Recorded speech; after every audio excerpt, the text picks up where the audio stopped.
write our own fiction story. And more specifically, I want you to be thinking about maybe writing your own fairy tale. So we've read a few fairy tales, lots of different versions of the Three Little Pigs. We are starting to read quite a few of versions of the Goldilocks and the Three Bears. And there are so many others, Jack and the Beanstalk, Little Red Riding Hood. And as I name those, some of you are already thinking about things that they all have in common. All those stories have in common is that they, almost all of them, take place in the woods. So one of the things about fairy tales is they have a distinct setting. So if you think about both the Three Little Pigs and you think about Goldilocks and the Three Bears, almost all versions take place in the woods. You also have Hansel and Gretel that takes place in the woods. Sometimes fairy tales take place in a magical place or a kingdom. So if you're thinking kingdom, some of you might be thinking of Snow White that takes place sort of in a kingdom and then she's in the woods with the dwarves. Or there's Cinderella and there's castles and princes. Some of you might think of Sleeping Beauty where there's dragons and knights. So there are all different settings that they can take place in, but usually those two features. If you think of Jack and the Beanstalk, there's that magical place where the giant lives, right? So as you're think about the setting, and I'm going to show you some examples as we go through this. When I was looking at fairy tales, I was thinking about all the fairy tales that I've read as well as the ones that I've read to you. And then you know what teachers do? They read. So I went and checked out this book that I have at home. And it is a study of all the things that fairy tales have. So when I talk to you and I show you my little planning book, just know that in addition to everything that I also know, as a teacher, just like you as a student, I go and read and find out more information to make sure what are all the aspects of fairy tales, and there are so many.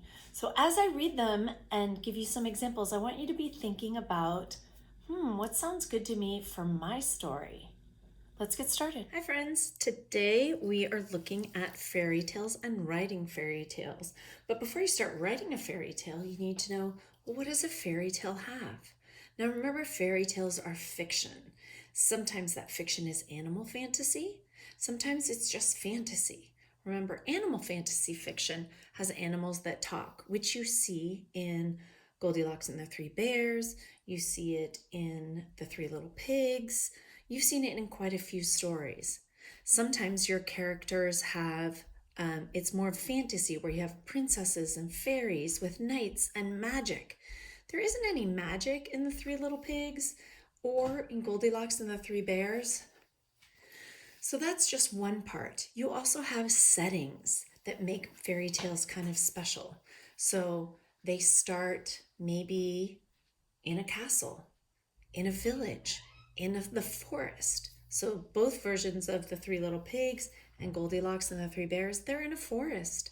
Jack and the Beanstalk takes place in a little village and then in a high up place, magical place in the sky. A lot of them will start with once upon a time. Once upon a time in a land far away. Once upon a time in a kingdom. Once upon a time in a forest.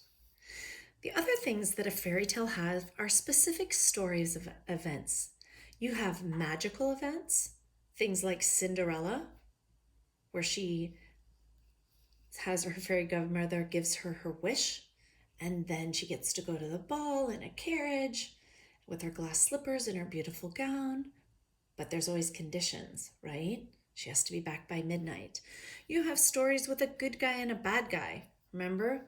There's the stepsisters and her stepmother who are kind of the bad guys. That's why I put them in quotations. In Cinderella, you also have, maybe it's the wolf or the pig in the versions that we read. Sometimes you'll have magic or objects that talk. So that makes me think of Beauty and the Beast, the movie, or in Jack and the Beanstalk when the three objects that he steals from the giant, all of them talk. You'll also notice that as I listed this, you hear threes. That's another element that you have in fairy tales is three. How many pigs are there? 3. How many bears are there? 3. How many wishes do people get? 3. How many objects did Jack take from the giant? 3. You also have lessons learned. The stories were designed to tell you something and have you learn something. And sometimes those lessons were to never give up. Maybe it was to listen to your parents. Remember, Little Red Riding Hood goes into the woods and her mother tells her not to? Same for Hansel and Gretel. Maybe it's to be kind or hardworking. Remember, Snow White gets rescued by the dwarves because she's kind and they really like her. Or maybe it's the third pig because the third pig was so hardworking.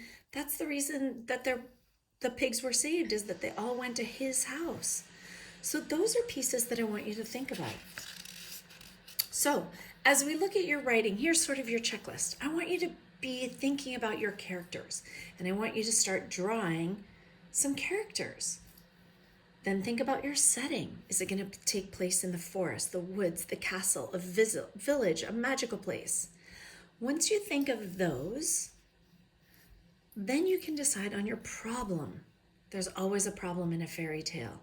Maybe they're lost, like Little Red Riding Hood gets lost in the woods and the wolf guides her deeper into the woods.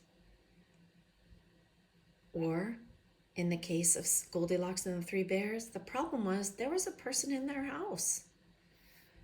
Maybe there's a bad guy, like the wolf who shows up at the pigs' houses. And with every problem, you always have to have a solution. Maybe there's magic. Maybe the friends who rescue them. Maybe it's them working together. Maybe it's just being clever, like the third little pig who outsmarted the wolf. And you'll notice I drew 3 stars because you want to think, maybe there's 3 wishes. Maybe there's 3 magical items. Maybe there's 3 characters that are all the same animal. Maybe you have 3 fairies or 3 witches, or the witch grants somebody three wishes. Dragons, knights, there's all different things that you can integrate into your story. Now, when you get started, I don't have the special paper attached that some of you will have for your assignment, which is totally fine. So you can just write on a piece of paper. How are you going to do this? What is your character going to look like? Where is the setting going to take place? Be thinking about your problem and your solution. And if you feel like you're ready to get started, you can get started and start writing. We'll have a follow-up lesson later. Good luck. Happy writing.